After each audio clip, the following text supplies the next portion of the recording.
So then, jumping ahead to the end of the last video, what we kind of derived at the end of that was the momentum conservation equation, right? So rho d dt v equals the divergence of the Cauchy stress plus rho b, right?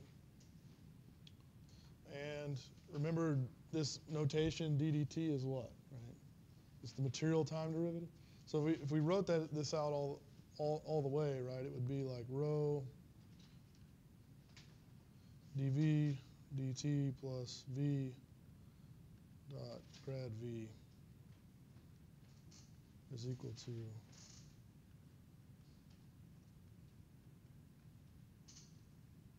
like that. And we might, in additional notation,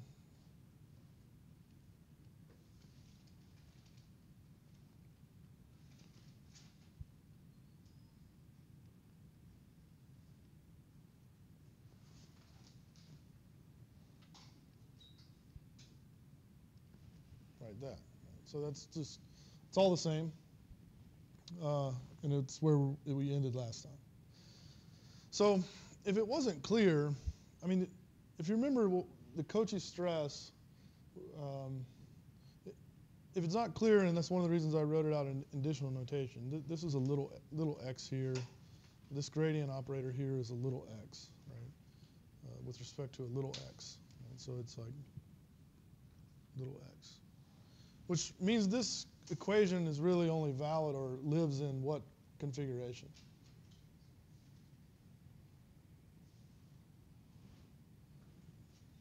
Current or deformed configuration, right? Because remember, the Cauchy stress relates forces in the deformed configuration to areas in the deformed configuration, right? So let's sort of draw a picture of that. Right? So we have the current or deformed, right? Current configuration. We have some little area ds and some traction vector t, normal vector n, all in the current configuration. And then we have this Cauchy stress equation that we derived.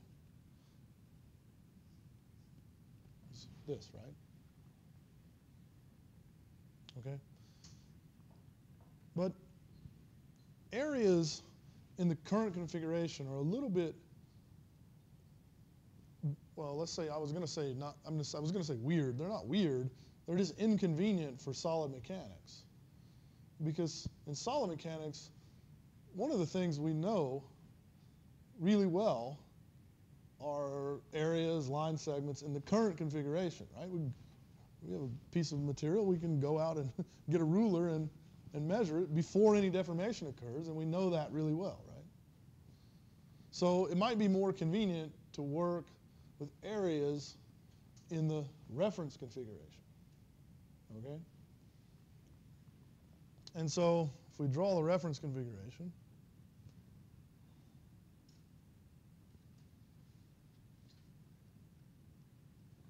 right, and remember we're going here with some deformation. If we look at, well, let's do this. Let's say that T in the current configuration, T times ds, T is a traction or is a force per unit area. If we multiply it by the little area ds, then we have a force, okay? So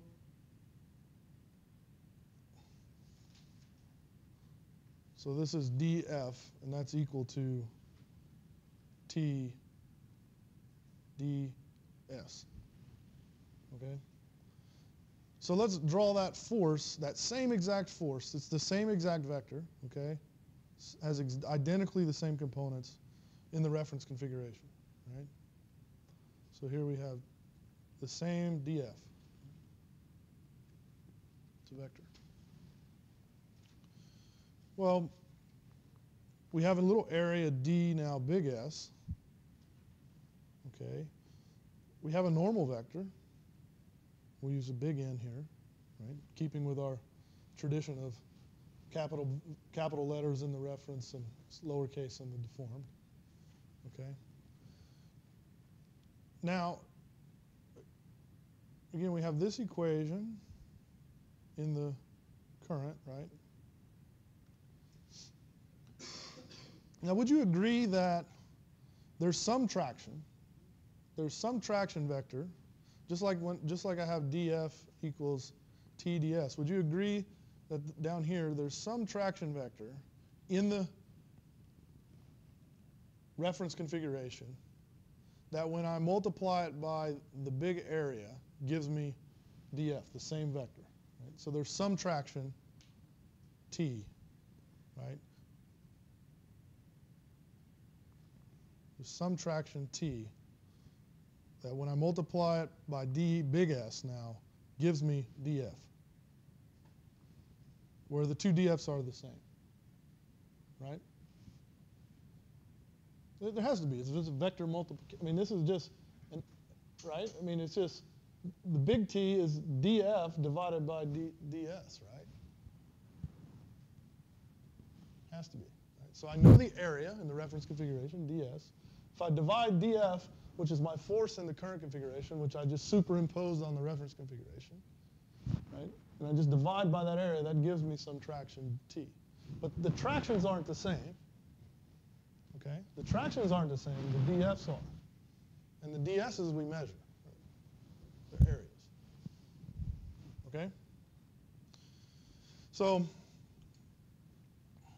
just like we had T equals sigma T in,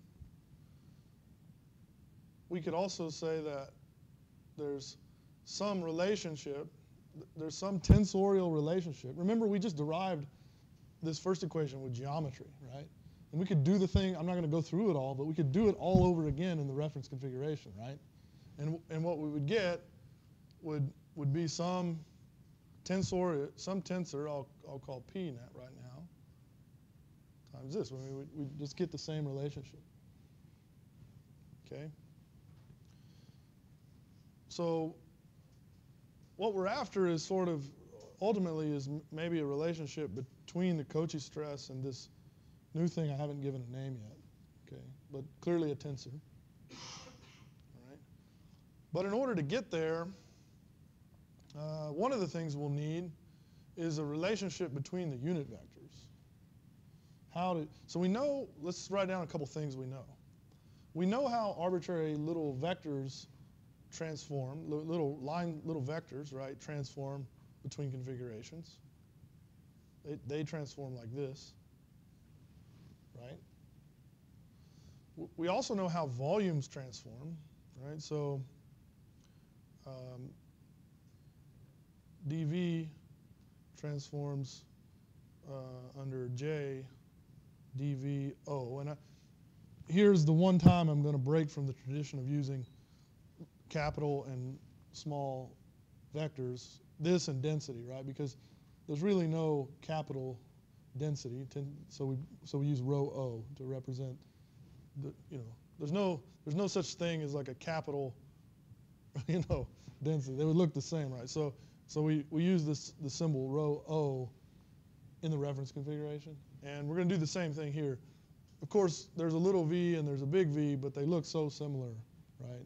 I don't want to confuse you. So in the reference configuration, we'll use the subscript O for the volume, right? And J is the determinant of F, right? Or the determinant of little x, big X, right? It's just a coordinate transformation. And we use that in the conservation of mass. That was in the videos, right? Okay, so these two things we know. All right. So let's write down the volumes, dV, as a dot product. Right? And the dot product is going to be of some little ds transpose dx, right? So the volume where this is like it's a surface vector, right? And I'll say what that is. It's d little s, is equal to the scalar ds, this is my area in the current configuration, times the normal vector, right? So this surface vector is just the area times its normal vector, okay? And likewise, I'll have a ds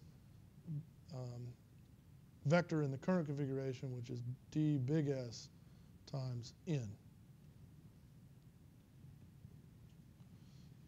Okay? So then I also have dVO is equal to d big S vector transpose d big X. So if I take these two equations and I plug it in here, right, then I get that ds transpose dx is equal to j d s big S transpose dx. Right? And then now I have a little dx here, but I have my deformation gradient equation, right? This guy. I can plug it in right there so that I get ds transpose f dx equals to j d big S transpose dx.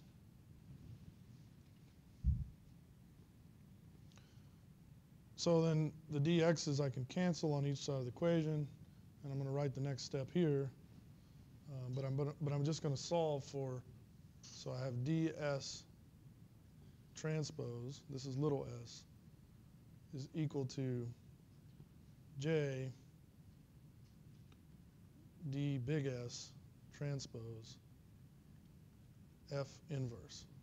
And I got to that by multiplying this equation down here on both sides on the right by f inverse, right? So if I multiply f inverse here and f inverse here, this is f times f inverse, which is the identity matrix. So that term just becomes ds transpose, right? And then I just want to get rid of the transpose. So I'm going to take the transpose of both sides of the equation. So I have ds is equal to j f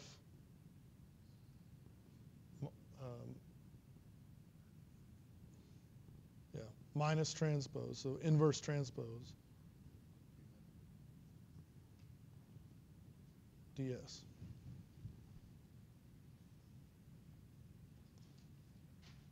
So this is how those areas, remember again, in ds is just the area times the normal vector.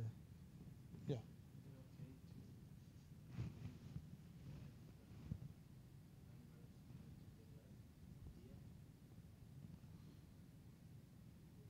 Is it okay to what?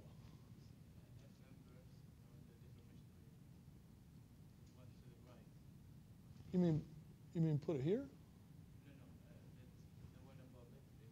Yeah.